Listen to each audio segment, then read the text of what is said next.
Hello ನಮಸ್ತೆ, ನಾನು ರಾಜು ಅಷ್ಟೇ. ನೀವು ನೋಡ್ತೀರಾ centre point Kannada YouTube channel. ನಮ್ಮ ರಾಜಕಾರಣಿಗಳಿಗೆ ಸಿನಿಮಾ ನಟರನ್ನು ದೊಡ್ಡ ಮಟ್ಟದಲ್ಲಿ ಹೊಗಳೋದೇ ಒಂದು ಫ್ಯಾಷನ್ ಆಗಿಬಿಟ್ಟಿದೆ.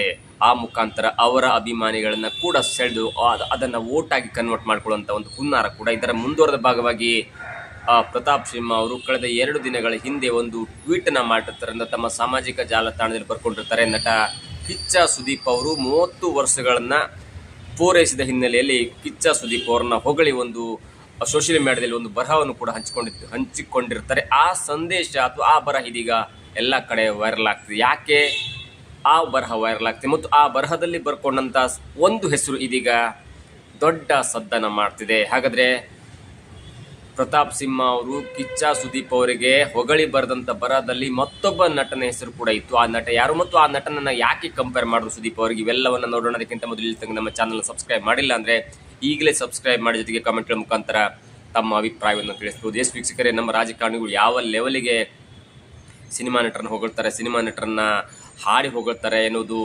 ಜಗಜ್ಜಾಹೀರಾಗಿದೆ. ಅದರಲ್ಲಿ ಓಕೆ, ಪ್ರತಾಪ್ ಸಿಂಹ ಯುವ ರಾಜಕಾರಣಿ, ದೊಡ್ಡ ಸಾಧನೆ ಮಾಡಲಿಲ್ಲ ಅಂದರೂ 2 ಸಲ MP ಆಗಿದ್ದಾರೆ ಅಂತ ಹೇಳ್ಬೋದು. ಆದರೆ ಮುಖ್ಯಮಂತ್ರಿ ಲೆವೆಲಿಗೆ ಹೋದಂಥವ್ರು, 2 ಬಾರಿ 3 ಬಾರಿ ಮುಖ್ಯಮಂತ್ರಿ ಆದಂಥವ್ರು ಕೂಡ ಸಿನಿಮಾ ನಟರನ್ನ ಯಾವ ಥರ ಪ್ರೇಸ್ ಮಾಡ್ತಾರೆ ಅಂದರೆ, ನಾವು ಕುಮಾರಸ್ವಾಮಿ ಆಗಿರ್ಬೋದು, ಯಡಿಯೂರಪ್ಪ ಆಗಿರ್ಬೋದು, ಅಥವಾ ಸಿದ್ದರಾಮಯ್ಯನವರಾಗಿರ್ಬೋದು, ಇವರೆಲ್ಲರೂ ಕೂಡ ಒಬ್ಬ ನಟನನ್ನು, ನಿನ್ನೆ ಮೊನ್ನೆ ಬಂದ ನಟನ ಸಿನಿಮಾವನ್ನು ನೋಡ್ತಾರೆ, ಆ ಸಿನಿಮಾವನ್ನು ಹಾಡಿ ಹೋಗುತ್ತಾರೆ. ಅಂದರೆ ಅದು ಒಂದು ಲೆವೆಲಿನ ಒಂದು ಗೆರೆಯನ್ನು ದಾಟಿ ಇದೆ ಅಂತ ಹೇಳ್ಬೋದು. ಮತ್ತು ಅವರಿಗೆ ಮೀಟ್ ಮಾಡಲಿಕ್ಕೆ ಅವಕಾಶ ಸಿಗುತ್ತೆ.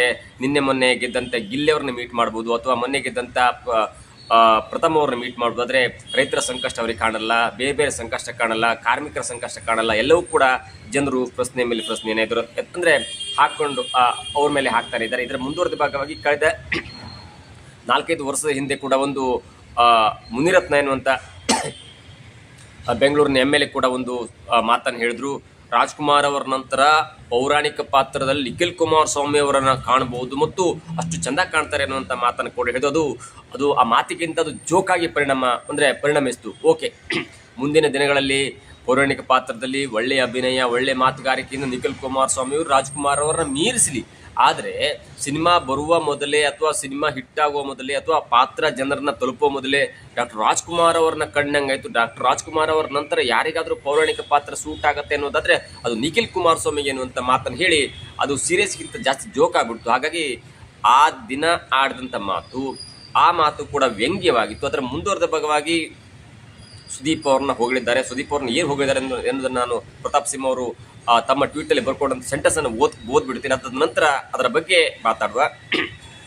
ಡಾಕ್ಟರ್ ರಾಜ್ಕುಮಾರ್ ಅವರ ನಂತರ ಕಿವಿಗೆ ಹಿತವೆನಿಸುವಷ್ಟು ಸ್ಪಷ್ಟವಾಗಿ ಚಂದವಾಗಿ ಕನ್ನಡ ಮಾತನಾಡುವ ನಟ ಕಿಚ್ಚ ಸುದೀಪ್ ಕಳೆದ 30 ವರ್ಷಗಳಿಂದ ವಿಭಿನ್ನ ಪಾತ್ರಗಳಲ್ಲಿ ನಟಿಸಿ ಸೈ ಎನಿಸಿಕೊಂಡಿರುವ ಕಿಚ್ಚ ಸುದೀಪ್ ಅವರಿಗೆ ತಾಯಿ ಚಾಮುಂಡೇಶ್ವರಿಯು ಇನ್ನೂ ಹೆಚ್ಚಿನ ಶಕ್ತಿ ನೀಡಲಿ ಎಂದು ಹಾರೈಸುತ್ತೇನೆ. ಇದರಲ್ಲಿ ಯಾವುದೇ ನನಗೆ ದೊಡ್ಡದಾದಂಥ ಒಂದು ಗೊಂದಲ ಕಾಣಲ್ಲ. ಆದರೆ ಅವರು ಬಳಸಿದಂಥ ಡಾಕ್ಟರ್ ರಾಜ್ಕುಮಾರ್ ಅವರ ನಂತರ ಕಿವಿಗೆ ಹಿತವೆನಿಸುವಷ್ಟು ಸ್ಪಷ್ಟವಾಗಿ ಚಂದವಾಗಿ ಕನ್ನಡ ಮಾತನಾಡುವಂಥ ಎನ್ನುವಂಥ ಆ ಪದವನ್ನು ಬಿಟ್ಟು ಬೇರೆ ಯಾವುದಾದ್ರೂ ಹಾಕಿದರೂ ಅದು ಸೂಕ್ತವೆಂತೆ ಎನ್ನಬಹುದಿತ್ತೇನು. ನೋಡಿ, ಡಾಕ್ಟರ್ ರಾಜ್ಕುಮಾರ್ ಅವರು ಕನ್ನಡ ಚೆನ್ನಾಗಿ ಮಾತನಾಡ್ತಿದ್ರು ಅಥವಾ ಸುದೀಪ್ ಅವರು ಕನ್ನಡ ಚೆನ್ನಾಗಿ ಮಾತನಾಡ್ತಾ ಇದ್ರು ಎನ್ನುವುದಕ್ಕಿಂತ ಕನ್ನಡವೇ ಚೆನ್ನಾಗಿದೆ ಮಾತನಾಡಲಿಕ್ಕೆ ಎನ್ನುವಂಥ ಮಾತನ್ನು ದ ರಾ ಬೇಂದ್ರೆ ಕೂಡ ಹೇಳಿದ್ರು. ಅಂದರೆ ಅವರು ಯಾರನ್ನು ಹೆಸರು ತೆಗೆದುಕೊಂಡಿರಲಿಲ್ಲ. ಆದರೆ ಒಂದು ನಟನನ್ನು ಹೊಗಳುವಂಥ ಬರದಲ್ಲಿ ಮತ್ತೊಬ್ಬ ನಟನನ್ನು ತಂದು ನಿಲ್ಲಿಸಿದ್ದು ಯಾಕೆ? ಆಗಿನ ಕಾಲ ಬೇರೆ ಇತ್ತು, ಈಗಿನ ಕಾಲ ಬೇರೆ ಇದೆ. ಈಗಿನ ಕಾಲದಲ್ಲಿ ಒಂದು ಧ್ವನಿಯನ್ನು ಅದಕ್ಕೆ ಮಾಡ್ಯುಲೇಷನ್ ಮಾಡಿ ಬೇರೆ ಪ್ಲಗಿಂಗ್ಸನ್ನು ಹಾಕಿ ಅದನ್ನು ಚಂದ ಮಾಡುವಂಥ ಒಂದು ಟೆಕ್ನಾಲಜಿ ಕೂಡ ಬೆಳೆದಿದೆ. ಆಗ ಅಷ್ಟು ಆಗಿರಲಿಲ್ಲ. ಆದರೂ ಕೂಡ ಡಾಕ್ಟರ್ ರಾಜ್ಕುಮಾರ್ ಅವರು, ನೀವು ಬಬ್ರುವಾನ ಆಗಲಿ ಅಥವಾ ಬೇರೆ ಒಂದು ಅವರ ಎಲ್ಲ ಕನ್ನಡ ಸಿನಿಮಾದಲ್ಲೂ ಒಂದು ಸ್ಪಷ್ಟತೆ ಇತ್ತು. ಮತ್ತು ನೀವು ಕವಿರತ್ನ ಕಾಳಿದಾಸದಲ್ಲಿ ಈಗಿನ ಕಲಾವಿದರು ಬರ್ಕೊಂಡು ಓದಲಿಕ್ಕೂ ಕೂಡ ಸಾಧ್ಯ ಇಲ್ಲ, ಅಷ್ಟು ಒಂದು ಶ್ಲೋಕವನ್ನು ಹಾಡಿದ್ದಾರೆ, ಅಷ್ಟು ಒಂದು ಗೀತೆಯನ್ನು ಹಾಡಿದ್ದಾರೆ. ಹಾಗಾಗಿ ಡಾಕ್ಟರ್ ರಾಜ್ಕುಮಾರ್ ಅವರನ್ನ ಕನ್ನಡ ಇಂಡಸ್ಟ್ರಿ ಅಲ್ಲ, ಬೇರೆ ಯಾವ ಸಿನಿಮಾ ಇಂಡಸ್ಟ್ರಿಯಲ್ಲೂ ಕೂಡ ಅವ್ರಿಗೆ ಕಂಪೇರ್ ಮಾಡಲಿಕ್ಕಾಗಲ್ಲ. ಡಾಕ್ಟರ್ ರಾಜ್ಕುಮಾರ್ ಅವರನ್ನು ನಾವು ಹತ್ತಿರದಿಂದ ನೋಡಿಲ್ಲ, ಆದರೂ ಕೂಡ ಹೇಳ್ತಾ ಇದ್ದೇನೆ, ಅವರ ಹಾಡುಗಾರಿಕೆ, ಅವರ ನಟನೆಯ ಎಲ್ಲವನ್ನು ಕೇಳಿ okay, Sudeep is may be better than him ಅಂತ ಆದರೂ ಕೂಡ ಹೊಗಳಿಕೆ ಸಲ್ಲದು. ಈಗ ಒಬ್ಬ ಆಟಗಾರ ಸೂರ್ಯವಂಶಿ ಅನ್ನುವಂಥ ಕ್ರಿಕೆಟ್ ಆಟಗಾರ ತನ್ನ 14ನೇ ವಯಸ್ಸಿನಲ್ಲಿ ಎಲ್ಲ ಬಾಲನ್ನು 6 ಹೊಡಿತಾನೆ, 4 ಹೊಡಿತಾನೆ. ಹಾಗೆಂದ ಮಾತ್ರಕ್ಕೆ ಆಗಿನ ಕಾಲದಲ್ಲಿ ಡಿಪೆಂಡ್ ಮಾಡ್ಕೊಳ್ತಿದ್ದಂಥ ರಾಹುಲ್ ದ್ರಾವಿಡ್ ಅವರನ್ನ ಕಂಪೇರ್ ಮಾಡ್ಲಿಕ್ಕೆ ಆಗಲ್ಲ. ಆಗಿಂದ ಸ್ಥಿತಿ ಬೇರೆ ಇತ್ತು ಮತ್ತು ಆ ಆಟದ ವೈಖರಿಯೇ ಬೇರೆ, ಸೂರ್ಯವಂಶಿಯವರ ಆಟದ ವೈಖರಿಯೇ ಬೇರೆ. ಸೂರ್ಯವಂಶಿಯವರಿಗೆ ಟೆಸ್ಟ್ ಆಡಲಿ ಬಿಟ್ಕೊಂಡು ಆ ಡೊನಾಲ್ಡ್ ಅವರನ್ನು ಅಥವಾ ಬೇರೆ ಬೇರೆ ಆ ಸೌತ್ ಆಫ್ರಿಕನ್ ಬೌಲರ್ನ್ನು ಅಥವಾ ವೆಸ್ಟ್ ಇಂಡೀಸ್ ಕರ್ಟ್ನಿ ವಾಲ್ಸ್ ಅವರನ್ನು ಬಿಟ್ಟರೆ ಸೂರ್ಯವಂಶಿ ಈಗ ಆಡ್ಬೋದಾ?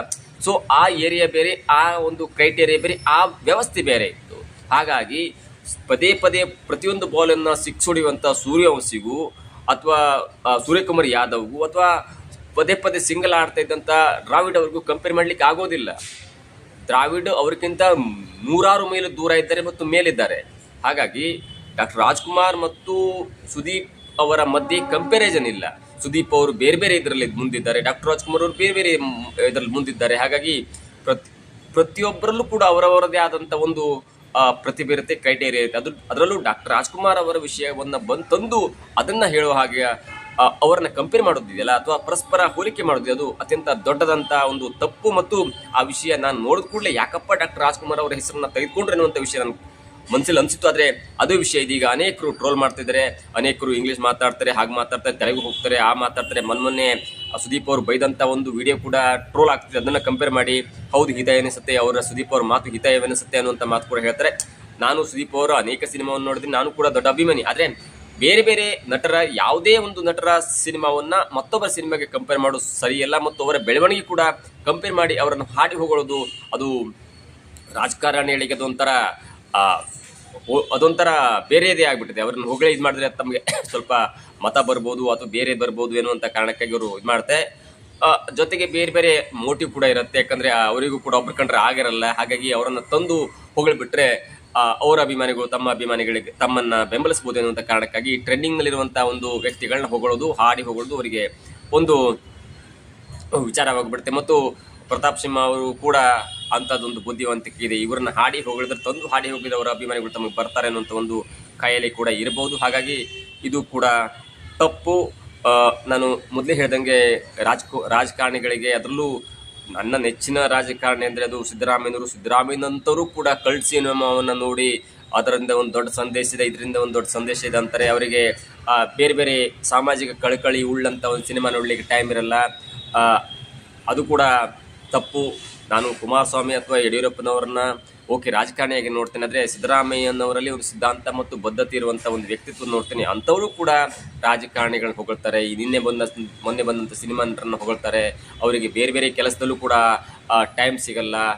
ಸಿದ್ಧಾಂತ ಬದ್ಧವಾಗಿರುವಂಥ ಸಿದ್ದರಾಮಯ್ಯನವರು ಒಳ್ಳೆಯವರು ಅನ್ಸ್ಕೊಂಡು ಕೂಡ ಅವರ ಅಕ್ಕಪಕ್ಕ ಇರುವಂಥ MLAಗಳು, ಸಚಿವರು ಸಾಮ್ರಾಜ್ಯವನ್ನು ಕಟ್ಟು ಮೆರೆಸಿಬಿಟ್ಟಿದ್ದಾರೆ. ಹಾಗಾಗಿ ಯಾವ ರಾಜಕಾರಣಿನೂ ಕೂಡ ಈಗ ನಾವು ಸಿದ್ಧಾಂತ ಬದ್ಧವಾಗಿರುವಂಥ ರಾಜಕಾರಣಿ ಅಂತ ಹೇಳಲಿಕ್ಕಾಗಲ್ಲ. ಅದರಲ್ಲೂ ಈಗಿನ ಯುವ ರಾಜಕಾರಣಿಗಳಂತೂ ಸಿನಿಮಾ ನಟರನ್ನ ಹಾಡಿ ಹೋಗೋದನ್ನು ನೋಡ್ತಾ ಇದ್ರೆ ಎಲ್ಲೋ ಒಂದು ಕಡೆ ಸಿನಿಮಾ ನಟರ ಮೇಲಿನ ಪ್ರೀತಿಗಿಂತ ಅವರ ಅಭಿಮಾನಿಗಳ ಮೇಲಿನ ಪ್ರೀತಿ ಈಗ ಜಾಸ್ತಿಯಾಗಿ ಕಂಡು ಬರ್ತದೆ ಅಂತ ಕೂಡ ಸಾಬೀತಾಗುತ್ತೆ. ಮತ್ತು ಈ ಡಾಕ್ಟರ್ ರಾಜ್ಕುಮಾರ್ ಅವರ ನಂತರ ಕಿವಿಗೆ ಹಿತವನಿಸುವಷ್ಟು ಸ್ಪಷ್ಟವಾಗಿ ಚಂದ ಕನ್ನಡ ಮಾತಾಡುವಂಥ ನಟ ಎನ್ನುವಂಥ ಮಾತು ಇದೀಗ ಸದ್ಯಕ್ಕೆ ವೈರಲ್ ಆಗ್ತಿದೆ.